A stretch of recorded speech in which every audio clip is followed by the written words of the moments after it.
Nope. Nope. Non, non, non, non, non, non, non, non, non, non, non, non, non, non, non. Non, niet, nein, non. Tu vas tester ce jeu. Non. Si. Non. Si. Non. Si. Non. Si. Non. Et quand je dis non, c'est non. N'insiste pas, Van Freek. Crois-moi, j'ai un petit quelque chose pour te faire craquer. C'est où tu testes ce jeu. Et tu le critiques donc, soit Sergei. Bon, d'accord, tout ce que tu voudras.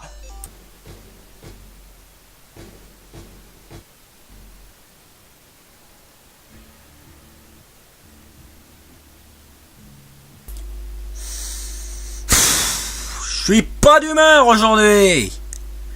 Je vais être obligé de critiquer Final Fantasy sur Location et je vois pas où est le problème.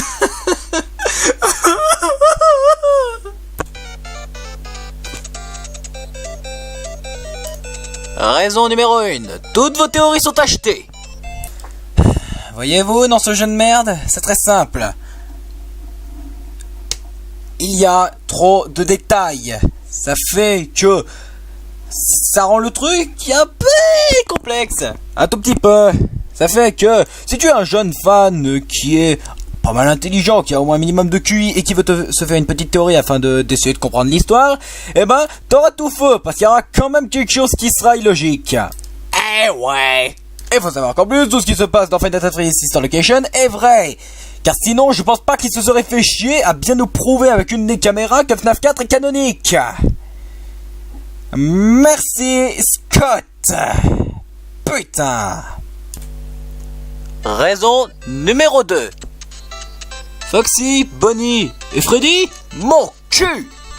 Voici les trois seuls animatroniques qui sont restés après FNAF 4.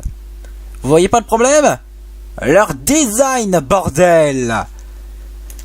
Dans Five Nights at Freddy's, pardon, à chaque fois les animatroniques ont changé de design, mais à chaque fois, la plupart du temps, c'était pour des designs pas mal effrayants, quoi.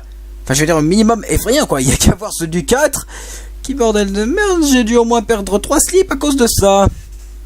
Et là, je suis désolé, ça n'est ni effrayant, ni joli, ni quoi que ce soit.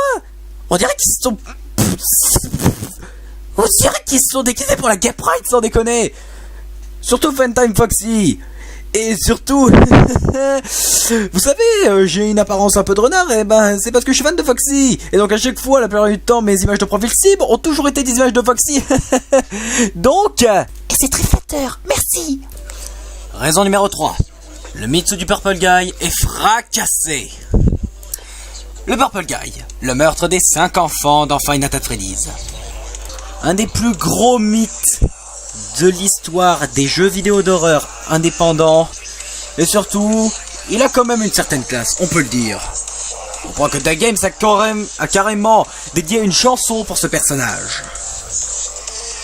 Et ben c'est simple, dans Five Nights at Freddy's Sister Location, ils lui ont donné un nom, à savoir William Afton, et ils le font parler.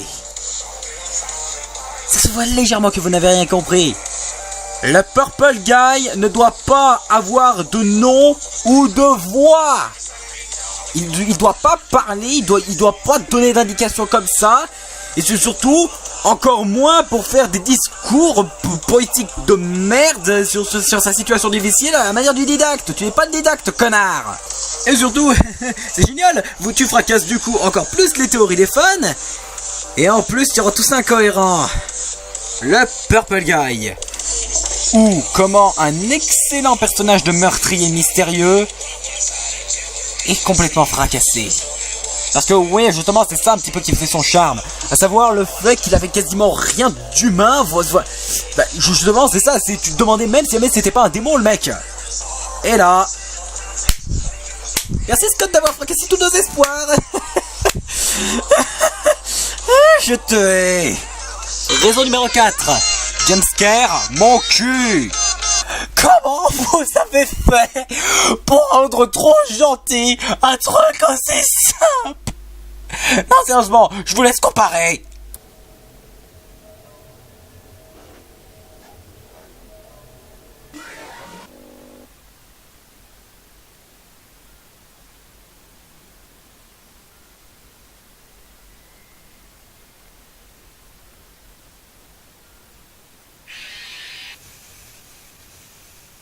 vous en prie, sans déconner, même moi je pourrais faire mieux. Vous êtes sûr de rester? Je vous aurais prévenu, les cardiaques. Transition Spielberg. Même Oka, quand je lui ai montré ça, elle a dit. Ah, et il faut savoir, c'est un jeu officiel, hein, fait par Scott. Ouais, je te jure. Hélas. S'il vous plaît, pitié, dites-moi que les fanboys, ils en ont pas rajouté une couche en plus.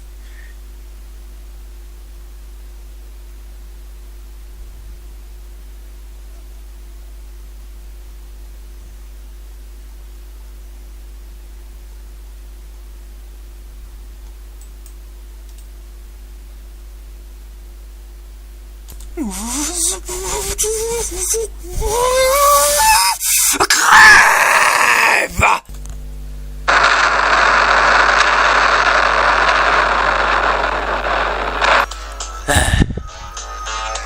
Après ce que ce connard m'a forcé à subir, vous avez intérêt à aimer cette putain de vidéo et à laisser des commentaires. C'était The Gamer. Je pars sur le champ en retraite. Du moins pour le reste du mois.